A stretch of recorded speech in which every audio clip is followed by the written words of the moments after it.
Jeżeli coś wiem o perfekcjonizmie, to właśnie przez niego albo i od niego. A odcinek o perfekcjonizmie, który nagrałam już parę lat temu, cieszy się niegasnącą popularnością, zatem zwracam się do źródła, do mojego perfekcjonistycznego guru, który, no właśnie, nauczył mnie, że perfekcjonizm łączy się z wieloma trudnościami i zaburzeniami w obszarze zdrowia psychicznego.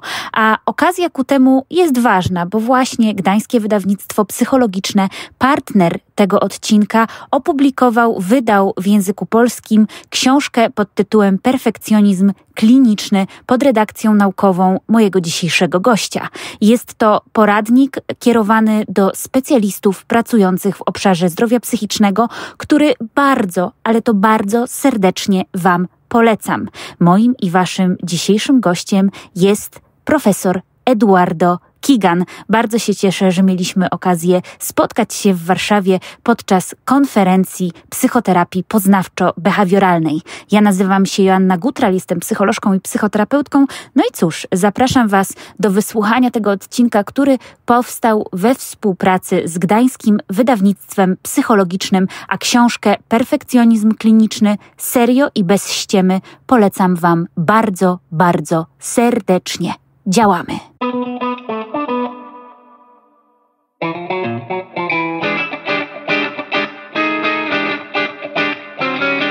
Hi, Professor. It's very nice to have you here. Hi, Anna. Thanks for having me. We see each other in person, and this podcast is not going to be perfect because it didn't go perfect. So we were supposed to meet in studio, and we had everything planned, and then it came up that your flight will be later than we originally planned. So we agreed on the solution that is good enough, which means that we record in a hotel room during the conference, the Cognitive Behavioral Therapy conference, and I brought my own microphone, and I'm very pleased that we didn't cancel, because I assumed that if I would be a very high-profiled perfectionist, then I would probably not agree on recording not in a studio. Exactly, because you would have probably pursued the perfect environment for the perfect podcast, and then it would have never happened. Yeah, so then I, thought that it's better to have some podcast. Maybe the sound is not going to be as good as in the studio, but still people would be able to listen. So, but I had a thought, like maybe it's not talking well, maybe it's not speaking well about my standards. I want to be a good podcaster, and I'm recording with this microphone that is not that good. And well, that depends on how you define your standards and what the goal is. So, for example, one of the rules when you work with perfectionist clients is to tell them to seek progress, not perfection. So you need to define what the ideal podcast would be. And there's the technological part, of course. But perfect, this, when you look backwards in time, for example, in 5 years, the technology we're using will be quite, crude, if you will. Like, for example, a few days ago, I was lecturing, I was using my HD camera, high definition. And I realized, of course, it was much nicer than the old technology. But I think that the old lectures were okay, even if they were not in high definition. So you could always make it better in some way, regarding to contents or technology. But, people say that it's good to have high standards, like really high standards. There's nothing wrong with the high standards because search for excellence is okay. I mean, we normally talk about the positive aspects of perfectionism, although I try not to use the word perfectionism for the positive aspects of it. I think it's seeking excellence is probably, search for excellence is probably a better name. And actually some authors think that searching for excellence is not the same as perfectionism. But anyway, having high standards is not the problem, as long as they are realistic, as long as they are attainable. And actually, in therapy, we don't challenge the standards of the client unless they are completely unattainable. It's the way you pursue the standards that makes it, maladaptive or adaptive. So that's what we focus on in therapy. All right. So you said that it's more about what do I do and how do I achieve those standards than about the standards itself. But I also thought that, some people think that being a perfectionist, it's actually a good thing. So when it's becoming a clinical problem? Okay, that's a good question. I mean, one of the problems with clinical perfectionism is that it is frequently socially rewarded. I mean, people are frequently complimented for being perfectionists. So let's talk a little bit about how we define perfectionism. And Rosalind Shafran has made a nice definition of it. She says that clinical perfectionism is about pursuing high standards, even when doing that creates negative consequences. So maybe the standard is fine, but you're pursuing the standard to such an extent that you end up creating negative consequences. For example, not having a podcast at all because you could not manage to get the perfect podcast. Or being extremely self-critical about the podcast that you could actually manage to do. So perfectionism becomes a problem when you are seeking the standards relentlessly, even when that creates problems. For example, trying to have the perfect body figure in eating disorders. But also when you engage in self-criticism and you are terribly afraid of making mistakes. Okay, so you are not, exploring new possibilities. You're afraid of making mistakes, which is basically avoidant behavior. All right, but then, if not perfect, then I would be satisfied with, let's say, I believe that some of the listeners are just rolling their eyes right now, good enough. Yeah, but you can define good enough in many, many situations. For example, good enough could be good enough for now. I mean, if you're training as a therapist and you are in your first year, the kind of sessions that you will conduct will be good enough for that level of training. With 40 years experience, your sessions are going to be better, but, you can't have 40 years experience when you are 25. So you can be probably a very good therapist for someone who is 25, but you can't be, you can't have the experience of someone who is 60 when you are 25. So this is why the point is usually seek progress rather than perfection. I mean, it's like, for example, psychotherapy is such a huge domain that it's impossible to be the perfect therapist in the sense of, knowing all models, knowing all forms of therapy. That is basically impossible for any human being. Thank you for saying that. I think it will be very helpful for a lot of psychotherapists, but also, a lot of people are afraid that if I will satisfy myself with being good enough in whatever domain, then I might become lazy or I might stop striving for the excellence. But that is black or white thinking. That's one thing. Maladaptive perfectionism is about black or white thinking that if I don't try hard enough to be perfect, then I am a complete mess. That's one way of thinking. But again, you're thinking in terms of avoiding failure. So, adaptive perfectionism is about seeking excellence because you have fun doing that. It's like, it's nice I was just, listening to Professor Clark, and it's always nice to learn from Professor Clark because he's a great lecturer. And you feel like you get a little bit better by attending a workshop in something that you're doing. But this is a work in progress. I mean, as a therapist, we will be a work in progress for the next, well, not 20 years for me, but maybe 40 years for a number of people. So you get better every time you have a new workshop or you read a new book. Now, the problem is being happy with the progress and being happy with trying to achieve, excellent results rather than trying to avoid, terrible results, which are, anything less than perfection would be like a terrible result. I read some articles about professional athletes who, are trying to do the best shot, the best kick, the best whatever. I don't know, like Argentina, I believe you are pretty crazy about soccer as we are over here, right? So I often use an example of Robert Lewandowski, like if he wouldn't, score the goal and he would say like, oh my God, I didn't meet my standards. I'm leaving the field. I'm leaving my team. I'm not going to play anymore. Everybody would find it ridiculous, but yet he sometimes fails. Yes, of course. And that's an interesting example. For example, Lewandowski has a lot of pressure from fans of Poland. I always use Messi or Lewandowski as an example of when we expect perfection from others. It's like they have to score in order to prove, that we are excellent. That's a lot of pressure on somebody. But good athletes, they deal with the pressure in the sense of having fun, playing the sport, still having the ability to enjoy what they are doing. And that is magical, when you see, for example, Argentina playing the final match in the World Cup, you could see that in the first half hour they were actually having fun. And they were playing under a lot of pressure, but they were having fun.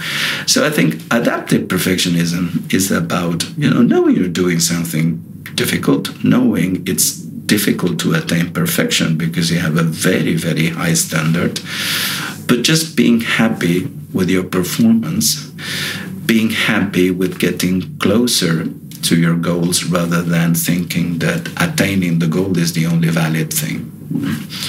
Going away from the high performance situation, for the regular people. I mean, a lot of people are struggling with perfections, and it's not a clinical diagnosis itself. I mean, we will not. Of course not. It's a disposition of personality. Yes. So, what kind of mental health problems that are related to the perfectionism we can observe in ourselves or within our clients?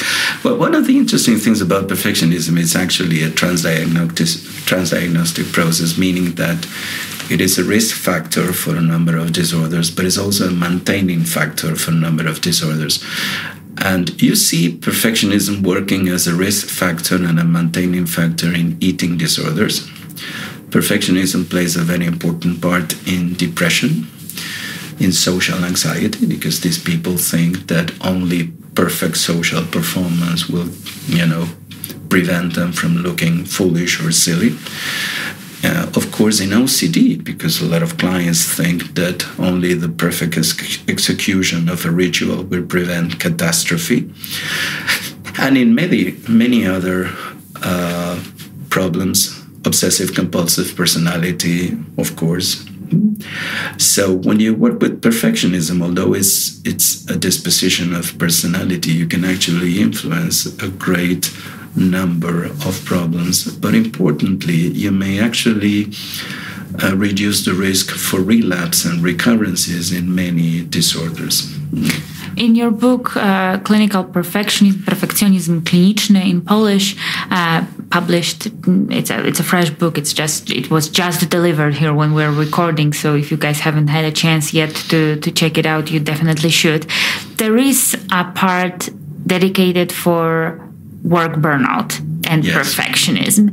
And I think that work burnout, as well as perfectionism, is not something very commonly understood. I mean, we know the term, we don't really know how it works. So how those two factors are related? Thanks for the question, because many therapists are just tired. So that's what it is.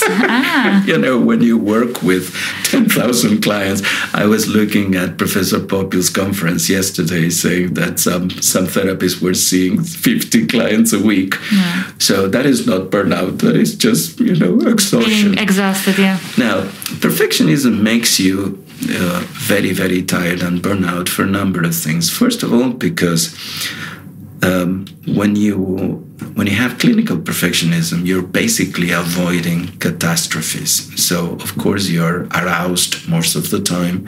So you will experience a lot of muscle tension. If you do, if you see a lot of clients and you are tense all day long, then at the end of the day, it feels like, some heavy truck has, crushed on you. So that is one thing. The other thing is that it's very easy to feel exhausted and feeling like you are out of control, because if you have very high standards for your clinical performance, it's very easy to become very self-critical when, therapy is stalling or treatment is not progressing, which is, of course, very common in our job for a number of reasons. Sometimes because, we cannot help everyone. There are a number of people who will not respond to the average protocol, but also because you have impasses in working, especially when you work with complex clients. So, you see a lot of this in supervision, that therapists who have incredibly insane standards, like they have not learned a normal form of therapy, but just some kind of panacea that should work with everyone. So, of course, that creates a lot of exhaustion, because then you become very self-critical, and then you think you must read a lot more papers and train a lot more until you're dedicating 95% of your time to psychotherapy. Yeah, but we are at the conference now. I heard a lot of brilliant presentations from some lecturers abroad. Like we had a masterclass with Professor Sarkowski and so on and so on. But also my Polish colleagues, and they are all excellent. I'm thinking like, oh my God, those people are not sleeping. They are constantly working, and they are reading, and they are so up to date with all the new things in the literature. Like, what's wrong with me? Why am I not doing it? That's a nice point. That I always tell my students that the problem when you go to the congresses is like going to Wimbledon and watch the tennis players. You're watching the 30 best people in the world, So that's one of the problems. First of all, if you think that Professor Clark or Professor Popular, Professor Zawadzki that's the standard you need to attain, well, you are in a lot of trouble. Yeah, exactly. We are looking at very, very exceptional people. Okay, so that is one thing. Then an important thing when you work with perfectionism is asking the client, why do you need to compare yourself? And if you're going to compare yourself, then do it properly. But there's no need to compare yourself. And this is what Professor Clark was talking about, this issue of social phobia, and worthiness is not dependent on achievement. Okay, so that's one important thing. You cannot define your self-worth in terms of your academic performance or work performance. Additionally, people who are adaptive perfectionists, they tend to work hard and they tend to be happy about working hard. So remember that you might also be comparing yourself to adaptive perfectionists. About 14% of people in our samples have shown to be adaptive perfectionists. And a lot of people have a lot of energy and like to work because they enjoy working. But also you have this false idea that these people know about everything. I remember when Tom Borkowitz was coming to Warsaw, and I asked him, Tom, what are you going to lecture about? And he said, generalized anxiety disorder. I don't know anything else about any other topic. So that's the other point. These people are very specialized in a field. But of course, they have dedicated, their intelligence and a lot of time to this topic. But then we have the illusion when we are maladaptive perfectionists that they know everything about every other topic in life. So what you describe is a very common phenomenon. Who is more willing to be trapped by the maladaptive perfectionism? Well, women, for a number of reasons, suffer more maladaptive perfectionism because, in general, women are educated in conformity is much more emphasized. So that's a gender factor in perfectionism. Whereas men, they tend to be, more pressed into acting. And some temperamental traits seem to contribute, and people with problems of over control seem to be more likely to develop perfectionism.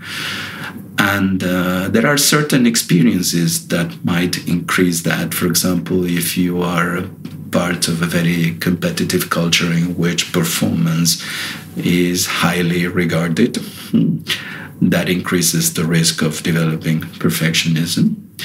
But of course, it's always about, the problem is not that you attend a school with very high standards. The problem is the beliefs you develop about how you should attain these high standards. Okay? So, for example, you can attend a very good school and still appreciate the need to relax and have fun. Also, you need to see performance as something that is enjoyable. So it's about approach behavior rather than avoidant behavior. Then the other factor is parental criticism seems to play an important role as well, in the sense that, of course, parents who use reward rather than punishment in order to encourage children to take risks and to explore the world, of course, get better results than parents who use punishment, because then the client becomes self-critical. Okay, and the inability to self-correct in a kind way, in a compassionate way, well, that becomes a problem. So understanding that mistakes are part of learning, that is also an important part of a culture that does not lead to clinical perfectionism. Of course, it depends on topics that are important. For example, you mentioned soccer in Argentina. Well, people can be very perfectionistic about how they play soccer in Argentina. Boca Junior, River Plate, I know about the Saint War. I'm not even going to ask which team you are rooting for, because I have my team. We will talk after. I will stop. I will pause, okay? Just in case you will never hear from me, then you guys know that we are not rooting for the same team. But you said about self-criticism, and I don't know how about Argentina, but in Poland we have this when kid is coming back from school, especially those kids who were born in the 90s. I relate to you guys. You come back from school and your parent will ask, like, hey, what did you get from the test? And I'll say, like, B. Oh, okay, what did John get? And I'll say, John got A. Oh, why you cannot be like John? Like, look, he's learning way more and he's probably studying and not playing in the playground. And then you kind of get this feeling that you should compare yourself to others. In the same time, social comparisons are the normative way of understanding the world. When I'm getting to some sort of environment, I kind of need to look where I am and how am I matching to this. Of course, but the role model is good. I mean, if you want to be a football player, and of course you will want to play like Lewandowski, okay? There's nothing wrong with that. We need models. When we come to the Congress, we want to be like these wonderful therapists who are so good in treating something. The thing is that, adaptive perfectionists, they're happy with the progress when they get closer to these models, realizing that they will probably never be as good as these people because they are very, very exceptional. I mean, how many people can play soccer like Lewandowski? There are not too many of them. So this is a big difference. The problem is when you think that if you do not achieve that level of performance, then you will disappoint your parents. Actually, when we were advertising our course on perfectionism in Argentina, I made a flyer saying, it's your last opportunity to register in this course. Please do not disappoint your parents again. Good advertisement strategy is the key. Yes, and I got hundreds of likes. So that's a common thought, Joanna. It's like, what am I supposed to do because society expects me to do this, or my parents expect me to do this. And there's always this sort of Kantian imperative that somebody's expecting you to perform in a certain way. And but at the same time, not being nice or compassionate to you, understanding the differences in context, okay, or the situation of, these people who actually performed at that high level, okay. So it's important that people understand there's nothing wrong with performance or the high standards, but you really must target self-criticism, and there are plenty of techniques for that. You must emphasize that making mistakes is part of learning. It's especially in psychotherapy. It's impossible to become a good therapist without making tons of mistakes. So if you don't reflect on that, then you will be very, very burned out, because, this is a very demanding job in that respect. I have an episode when I say that mistakes are the best thing that ever happened to me, because they, help grow the most. And we are kind of avoiding making a mistake instead of just facing the fact that sooner or later we're going to make some sort of mistake, and then we can take a big lesson from that. But you mentioned self-criticism, and I thought, I think we as a Polish society, we're pretty self-critical. I don't know any data if we're more than other countries. I have a feeling that you are right, but this is just an emotional thing or something that it's my impression coming from a different culture, that you tend to be very demanding of yourself in terms of self-criticism is kind of seems like you're humble. When you are criticizing yourself, you're humble because you're still trying to improve. Yes, but it sounds like you have to be careful not to be proud, rather than being humble in the positive way. You're avoiding. Of course, because if you will be proud of yourself, then you will stop growing. You will be just like, oh my God, I got it. I don't need to try more. And that looks like a big mistake. But let's say somebody who's listening is like, oh my God, I'm very self-critical for myself. I want to get rid of that. What should I do? Should I go to psychiatrist? Should I go to therapist? First of all, remember Skinner, when Skinner says that when you want to modify behavior, you try to use reward. Even the mafia does that. They first offer you money, and then if you don't collaborate, they shoot you. But it's always money first. So try to think of, how to reward your achievement. Try to be very mindful of the way you talk to yourself, and this comes from compassion-focused therapy, not just the thoughts, but also how the thoughts sound to you in your mind, and try to switch to a kind, nice things. I used to have this supervision group. They were brilliant, and they enjoyed their mistakes a lot. They made a list of the worst mistakes, and they called them, bloopers of cognitive behavioral therapy. Of course, they learned a lot. They were a great group.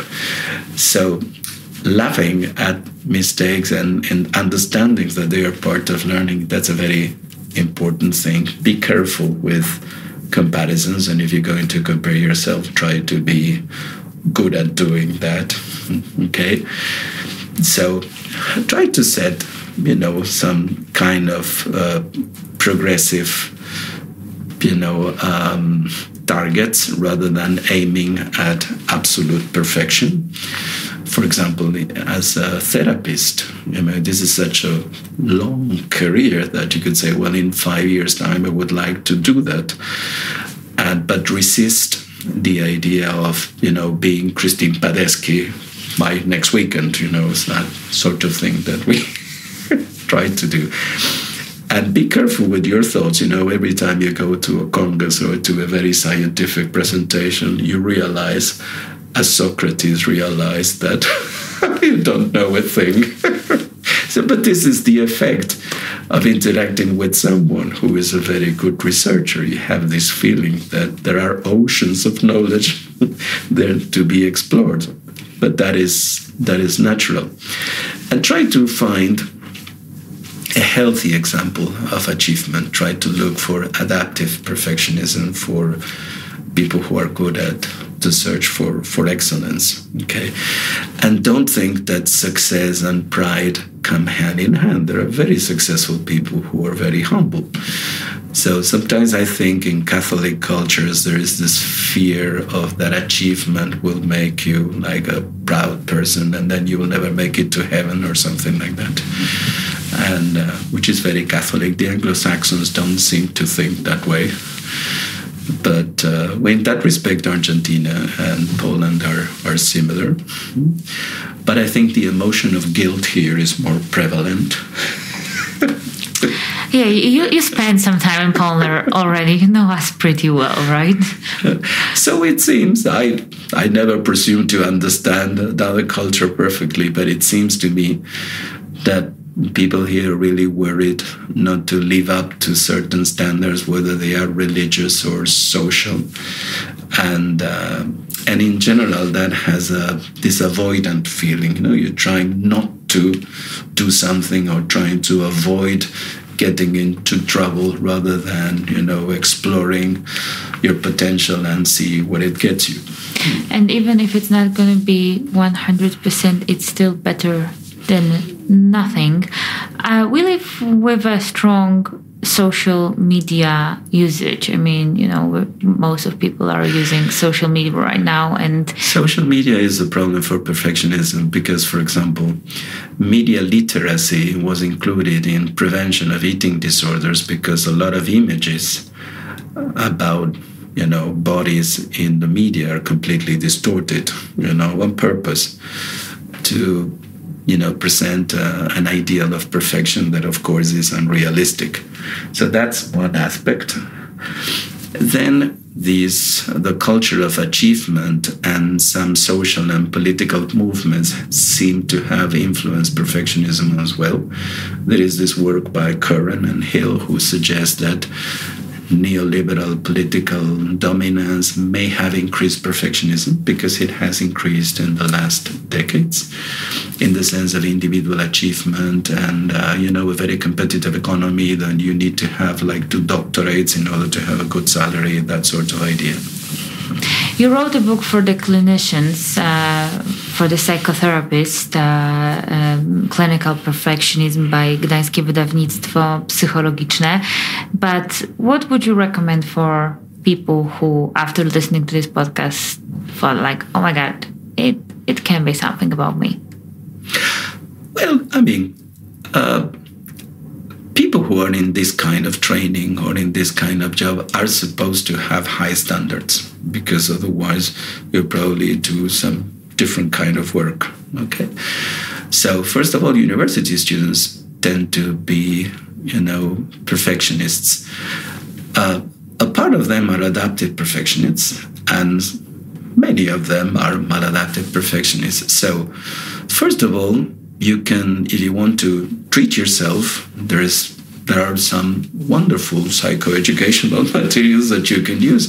I find Rosalind Shafran's book, psychoeducational book, Overcoming Perfectionism. There's the second edition that is quite nice. I think it's a very good book with a funny warning about not being perfectionist when you use it. So that would help. I think address perfectionism in your own therapy or work if you practice CBT with yourself, address your perfectionistic beliefs, you know, think twice about, you know, what is your motivation for doing something? Am I doing this workshop because I love knowing more, or am I doing this workshop to attain a feeling of perfection? It's like going to the gym because you like it, or going to the gym in order to avoid, you know, social criticism. So I think that it can be beneficial. We tried when we did this trial at the University of Buenos Aires in 2013-14, we found that, you know, 5 sessions of psychoeducational training these were like 90-minute meetings conducted by psychotherapists, but they had a very good impact on maladaptive perfectionism in university students. So it works, it helps, and it reduces burnout.